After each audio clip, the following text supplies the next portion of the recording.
আজকে সকাল সকাল নদীতে যেতে হয়েছে, তাও আবার এতগুলো বাসন নিয়ে। বলতে গেলে প্রায় শনিবারেই আমাদের এমনই হয়, এতগুলো বাসন ধুতেই হয়। কিন্তু আজকে নদীতে যেতে হয়েছে কারণ আমাদের বাড়িতে আর এতগুলো বাসন মাজার জায়গাটা নেই।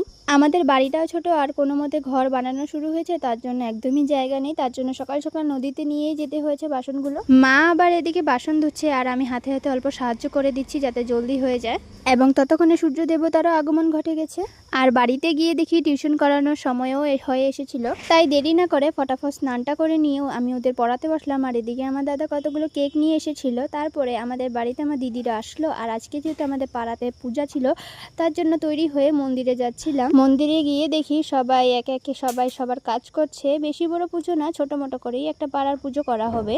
আর এই যে আমাদের শ্মশান কালী মা, সবাই দর্শন করে নাও। গিয়ে দেখি সবাই মাকে সাজিয়ে দিচ্ছে লাল জবা দিয়ে। আর মায়ের দরজার সামনেই তো নন্দী মহারাজ এসে হাজির, যার জন্য আমরা ঢুকতেই পারছিলাম না। তো আমাদের পাড়ার মন্দিরটা কিন্তু অনেক বড়, তো সেখানে একটা বিশাল বড় শিবলিঙ্গ আছে, তো মা সেখানে পুজো দিতে গেল। ভিডিওটা আর বেশি বড় করলাম না, আজকের জন্য এতটুকুই।